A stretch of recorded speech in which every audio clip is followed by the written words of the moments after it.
Hello.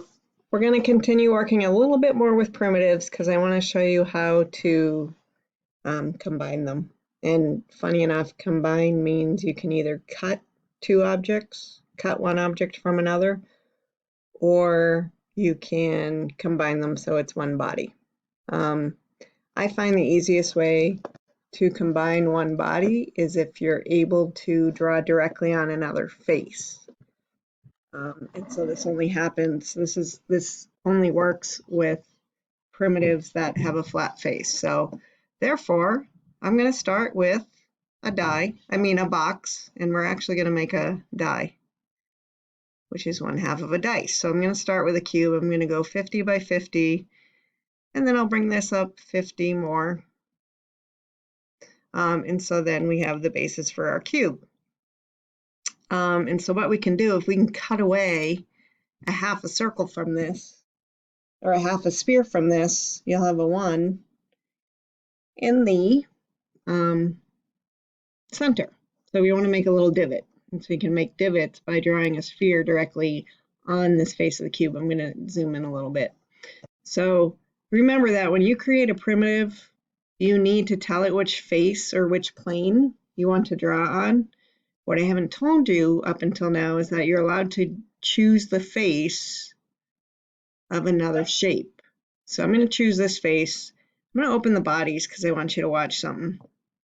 So right now I just have one body, and it's the original cube. So actually I'm going to hit escape.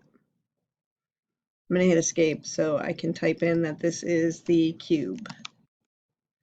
Okay, now I'm going to do that whole process again. I'm going to go to create, sphere. I'm going to click the top surface. See how that's highlighted? So I'm going to click the soft surface, and then I want to draw from the center. And you can see this kind of snaps to all those grid lines. I could flip to the top too, and then I can see the grid lines there. So I'm going to draw a point. Now, here's what's interesting. In the past, when I told you if you saw red to escape, it was because red indicates that it's not going to create the shape, it's going to subtract the shape, which is called a cut. Now that's far too big of a sphere. I'm thinking we really want it to be 10.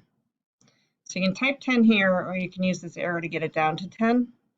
And notice this operation says cut. I also want you to remember that I have one cube here, and usually when we create another object, it appears as another body. But watch what happens when I click OK. So a couple things to keep in mind. I'm doing a cut operation, and that's indicated with the red.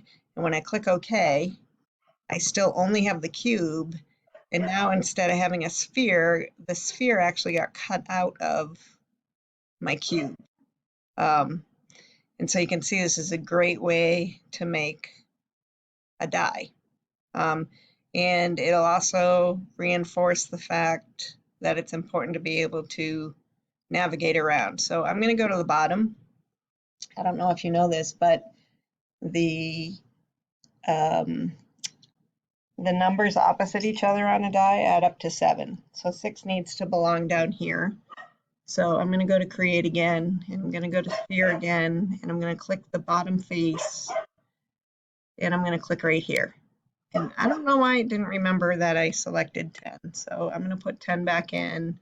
It still said cut, it's still red, and I click OK, and we have another divot. And actually, I'm going to show you something interesting. I can, maybe I won't show you that yet. Let me make another one. Create, sphere, click the face of the cube, click to select the point. Now it's remembering my 10, which is awesome, and click OK. So it's pretty fast to do this. Create sphere, click the face of the die, click to set your point, and notice I'm not randomly selecting these. I'm having a look at the grid underneath, which helps me keep it nice and aligned. Create sphere, click the face of the cube, click that point, click OK, and I'll do 2 more. Sphere, face of the cube, click the next point, click OK, create sphere, face of the cube, click OK. Now remember, if something goes wrong, you can always undo and redo it. It's a fairly simple process. So you won't be able to see this top and the bottom at the same time, but you can see that I have two faces of the die going pretty well. Okay, what I'm going to do now, I'm going to do side 3. I'm going to do that on the right side. And I'm going to go create, sphere, click the face, click here. It remembers the 10, which is really nice. Now I'm going to try something different. I'm not sure if it's going to work. I'm going to click that, and I want to try to copy it. So if I move copy and change this to body, yeah, it's not going to work. What a bummer. I wonder if it'll work if I click it and try to copy paste. That didn't work either. So there might be a trick. There is something you can do with patterns, but I think since it's a fairly simple process, that you guys can go ahead and make the whole die manually. I'm going to finish it. I'm going to pause, finish the die, and come back and show you the result. Okay, so you can see this is one view of my die, which is good because I'm going to show you how I want you to submit it. So I'm going to push it up a little bit. I'm going to open my snip tool and click new. Remember, when you do this, actually there's 2 things I want to see when you do this. 3 technically. Obviously I want to see 3 faces of your cube, but I also want to see your body folder open and that there's only one body because all the spheres keep getting added to the cube or subtracted from the cube. And I also want to see your name. It's really important that you're copying enough so that I can see your name. And again, I want to see that folder open. And you're going to be taking 2 screenshots because I want to see all 6 faces. So here's one screenshot. I'm going to paste that.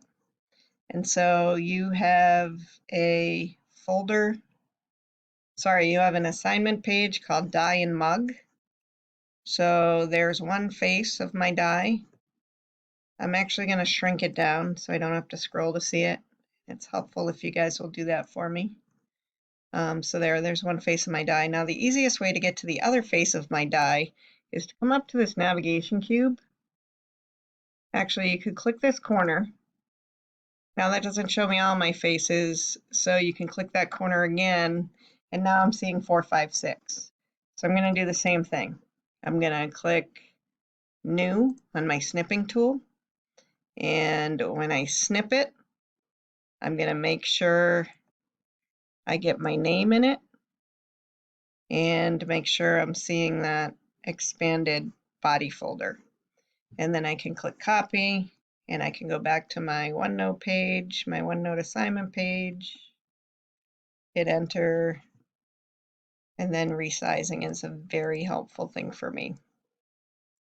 Whoa, let's see if those are about the same size. That's what I usually do. Yeah, that looks pretty good. Okay, so that's how you make the die. Good luck with it. Please reach out if you need help, and I will see you in the next video.